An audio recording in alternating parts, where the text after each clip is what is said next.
প্রিয় ভিউয়ার্স, আবারও চলে আসলাম তোমাদের মাঝে বেঙ্গলি কারেন্ট অ্যাফেয়ার্স এমসিকিউ প্রশ্ন উত্তর নিয়ে হাজির হয়েছি। যে সকল প্রার্থীরা West Bengal police constable, KP constable, SSC, GD কনস্টেবলের জন্য প্রিপারেশন নিচ্ছেন, তাদের ক্ষেত্রে আজকের এই ভিডিওটি ভেরি মোস্ট ইম্পর্টেন্ট হতে চলেছে। তাই ভিডিওটি স্কিপ না করে সম্পূর্ণটি দেখার জন্য অনুরোধ রইল। আজকে মূলত আমরা দুটি পার্টে বিভক্ত করে নিয়েছি। 8টি প্রশ্ন, টোটাল 16টি প্রশ্ন নিয়ে আজকে হাজির হয়েছি। চলুন আজকের প্রথম প্রশ্নটি দেখে নেওয়া যাক। আজকের প্রথম প্রশ্নটি হলো, নিম্নলিখিত কাকে BCCI lifetime achievement award দিয়ে সম্মানিত করা হবে? সচিন টেন্ডুলকার, রবি শাস্ত্রী, অনিল কুম্বলে, কপিল দেব। 1 নম্বর প্রশ্নের ক্ষেত্রে কিন্তু একেবারে সঠিক উত্তর হয়ে যাবে option B is the right answer, Ravi Shastri. তাহলে BCCI lifetime achievement award দিয়ে সম্মানিত করা হবে কাকে? মনে রাখবেন, রবি শাস্ত্রীকে। ফুটনোটে এখানে উল্লেখ করা আছে, তোমরা দেখতেই পাচ্ছ, বলা হয়েছে ভারতীয় ক্রিকেট দলের প্রাক্তন কোচ রবি শাস্ত্রীকে BCCI lifetime achievement award দিয়ে সম্মানিত করা হবে। তাহলে রবি শাস্ত্রী কিন্তু ক্রিকেট দলের প্রাক্তন কোচ ছিলেন। নেক্সট প্রশ্ন দেখে নেওয়া যাক, অর্থাৎ 2 নম্বর প্রশ্ন। বলা হয়েছে কোন দেশ দুটি খানজার নামক সামরিক অনুশীলনে অংশগ্রহণ করবে? ভারত ও কাজাখস্তান, ভারত ও কিরগিজস্তান, ভারত ও তাজিকিস্তান, ভারত ও উজবেকিস্তান। 2 নম্বর প্রশ্নের ক্ষেত্রে কিন্তু একেবারে সঠিক উত্তর হয়ে যাবে option B is the right answer, Bharat ও কিরগিজস্তান। তাহলে কোন দুটি দেশ কানজার নামক সামরিক অনুশীলনে অংশগ্রহণ করবে? মনে রাখবেন option B is the right answer. বলা হয়েছে সম্প্রতি 22শে জানুয়ারি তারিখে হিমাচল প্রদেশে ভারত ও কিরগিজস্তান এর মধ্যে 11তম খানজার এক্সারসাইজ শুরু হয়েছে। ক্লিয়ার? 3 নম্বর প্রশ্ন। নিম্নলিখিত কে সর্বভারতীয় অভিযান হামারা সংবিধান হামারা সম্মান এর লঞ্চ করেছেন? জগদীপ ধনখড়, রাজনাথ সিং, অমিত শাহ, এস জয়শঙ্কর। 3 নম্বর প্রশ্নের ক্ষেত্রে কিন্তু একেবারে সঠিক উত্তর হয়ে যাবে option A is the right answer, Jagdeep Dhankhar. তাহলে হামারা সংবিধান হামারা সম্মান এর লঞ্চ করেছেন কে? মনে রাখবেন জগদীপ ধনখড়। এই জগদীপ ধনখড় কিন্তু বর্তমানে উপরাষ্ট্রপতি। বলা হয়েছে উপরাষ্ট্রপতি জগদীপ ধনখড় ভারতের 75তম প্রজাতন্ত্র দিবস উপলক্ষে ভারতীয় অভিযান হামারা সংবিধান হামারা সম্মান লঞ্চ করেছেন। ক্লিয়ার? 4 নম্বর প্রশ্ন। নিম্নলিখিত কে এশিয়ান ম্যারাথন চ্যাম্পিয়নশিপ 2024-এ স্বর্ণপদক জিতেছে? ভেরি মোস্ট ইম্পর্টেন্ট প্রশ্ন। ধীরাজ সিনহা, মান সিংহ, মানবেন্দ্র কোহলি, রোহিত যাদব।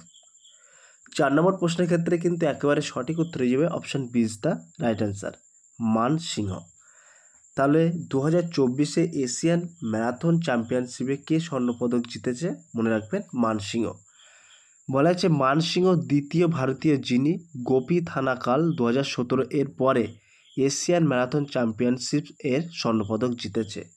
তাহলে এই এশিয়ান চ্যাম্পিয়নশিপ অর্থাৎ মান সিংহর আগে কিন্তু একজন গোল্ড মেডেলিস্ট অর্থাৎ স্বর্ণপদক পেয়েছিলেন, তার নাম হচ্ছে গোপী থানাকাল। 2017 সালে কিন্তু স্বর্ণপদক পেয়েছিলেন এবং 2024 সালে কিন্তু এই মান সিংহ এশিয়ান ম্যারাথন চ্যাম্পিয়নশিপে স্বর্ণপদক জিতেছেন। ক্লিয়ার? 5 নম্বর প্রশ্ন। প্রতি বছর কবে ন্যাশনাল গার্ল চাইল্ড ডে পালিত হয়?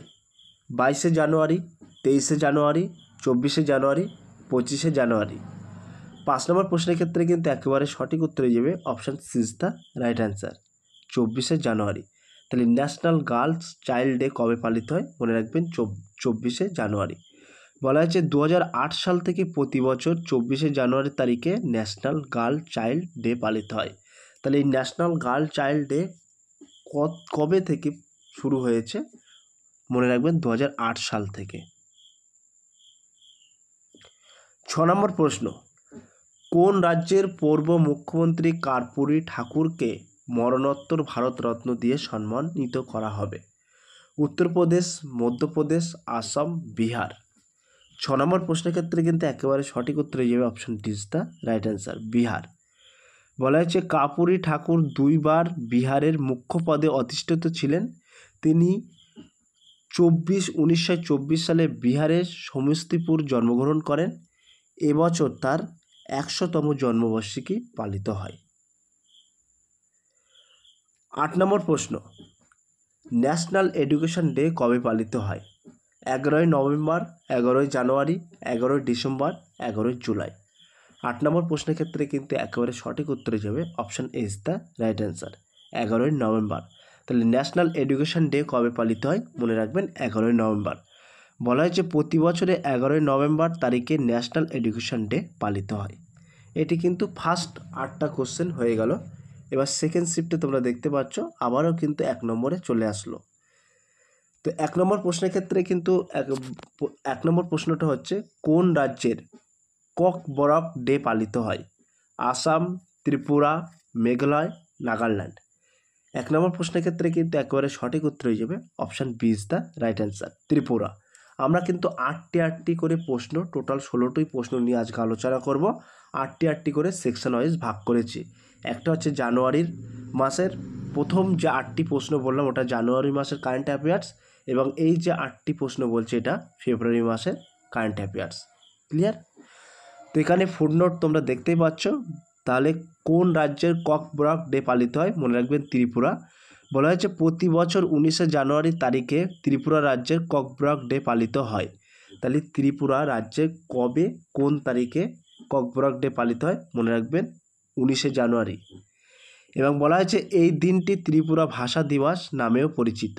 2024 সালে ত্রিপুরাতে 46তম ককবরক ডে পালিত হয়। ক্লিয়ার? 2 নম্বর প্রশ্ন, সম্প্রতি কোন রাজ্যের 9th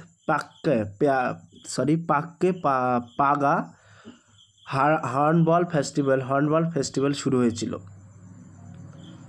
নাগাল্যান্ড, অরুণাচল প্রদেশ, মিজোরাম, মণিপুর। 2 নম্বর প্রশ্নের ক্ষেত্রে কিন্তু একেবারে সঠিক উত্তর যাবে option B is the right answer, Arunachal Pradesh. তাহলে সম্প্রতি কোন রাজ্যের 9th পাগা হর্নবিল ফেস্টিভ্যাল শুরু হয়েছিল? মনে রাখবেন অরুণাচল প্রদেশ। বলা হয়েছে অরুণাচল প্রদেশের এর পাক্কা টাইগার রিজার্ভ এর 18 থেকে 20 জানুয়ারি 2024 পর্যন্ত 9th পাক্কা পায়েক হর্নবিল ফেস্টিভ্যাল অনুষ্ঠিত হয়েছে। বিশেষ দ্রষ্টব্য এখানে বলা হয়েছে জনপ্রিয় হর্নবিল ফেস্টিভ্যাল নাগাল্যান্ডেও পালিত হয়। এটি কিন্তু নাগাল্যান্ডেও পালিত হয়। 3 নম্বর প্রশ্ন, জনপ্রিয় পাঞ্চুয়ার কাউ নামক বিশেষ বংশের গরু কোন রাজ্যের সঙ্গে সম্পর্কিত? উত্তরপ্রদেশ, রাজস্থান, হিমাচল প্রদেশ, অন্ধ্রপ্রদেশ। 3 নম্বর প্রশ্নের ক্ষেত্রে কিন্তু একেবারে সঠিক উত্তর হয়ে যাবে option D is the right answer, Andhra Pradesh. বলা হয়েছে পাঞ্চুয়ার কাউ এর বৈশিষ্ট্য হলো 70 থেকে 90 সেমি লম্বা এবং ওজন 115 থেকে 200 কেজি। অন্ধ্রপ্রদেশের চিত্তর জেলায় পাওয়া যায়। 4 নম্বর প্রশ্ন, নিম্নলিখিত কাকে আসাম বিবাহ অ্যাওয়ার্ড 2024 দিয়ে সম্মানিত করা হবে? নরেন্দ্র মোদী, রজন গর্গে, জুবিন গার্গ, ভূপেন হাজরিকা।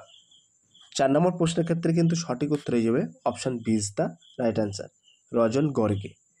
বলা হচ্ছে প্রাক্তন সিজেআই এর বর্তমান রাজ্যসভার সাংসদ রজন গর্গে আসাম বিধবা অ্যাওয়ার্ড 2024 দিয়ে সম্মানিত করা হবে। এই রজন গর্গে কিন্তু প্রাক্তন সুপ্রিম কোর্টের প্রধান বিচারপতি, মনে রাখবেন। 5 নম্বর প্রশ্ন, সম্প্রতি কোথায় এশিয়ান শুটিং চ্যাম্পিয়নশিপ 2024 অনুষ্ঠিত হয়েছে? Thailand, Indonesia, Bharat, Bangladesh. 5 নম্বর প্রশ্নের ক্ষেত্রে কিন্তু একেবারে সঠিক উত্তর হয়ে যাবে Indonesia, option B is the right answer. বলা হচ্ছে ইন্দোনেশিয়ার রাজধানী জাকার্তা। তাহলে ইন্দোনেশিয়ার রাজধানীর নাম কি? মনে রাখবেন জাকার্তা। 8 থেকে 17 জানুয়ারি এশিয়ান শুটিং চ্যাম্পিয়নশিপ 2024 অনুষ্ঠিত হয়েছে। ভারত মোট 26টি পদক জিতেছে, গোল্ড 14 এবং সিলভার 7টি এবং 7টি ব্রোঞ্জ। ক্লিয়ার? 6 নম্বর প্রশ্ন, পাক্কে টাইগার রিজার্ভ এর কোন আদিবাসী সম্প্রদায় পাক্কে পাগা হর্নবিল ফেস্টিভ্যাল পালন করে? Nyishi tribe, Angami tribe, Khasi tribe, Apatani tribe. 6 নম্বর প্রশ্নের ক্ষেত্রে কিন্তু সঠিক উত্তর যে option is the right answer, নাইসিয়াই ট্রাইব। 7 নম্বর প্রশ্ন, সম্প্রতি কোন ভারতীয় রাজ্য মাতৃ ভাবনা যোজনা লঞ্চ করেন?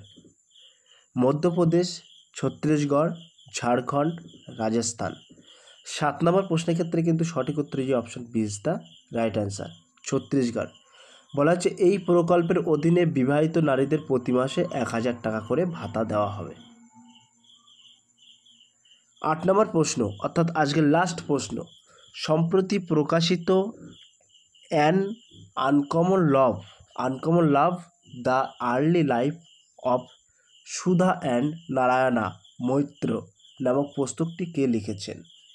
চিত্র ব্যানার্জি, অরুন্ধতী রয়, ঝুম্পা লাহিড়ী, চেতন ভগত। সো প্রিয় ভিউয়ার্স, এই 8 নম্বর প্রশ্নটি তোমাদের জন্য হোমওয়ার্ক থাকলো। তোমরা সঠিক উত্তরটি বেছে নিয়ে কমেন্ট সেকশন বক্সে কমেন্টের মাধ্যমে জানিয়ে দিও। সো প্রিয় ভিউয়ার্স, এই ছিল আজকের ভেরি মোস্ট ইম্পর্ট্যান্ট টপিক প্রশ্ন উত্তর অর্থাৎ কারেন্ট অ্যাফেয়ার্স। যদি ভিডিওটি ভালো লেগে থাকে প্লিজ লাইক, কমেন্ট এবং শেয়ার করে দিন বন্ধুদের মাঝে। ফিরে আসছে আগামী দিনে তোমাদের জন্য নতুন একটি টপিক ভিডিও নিয়ে।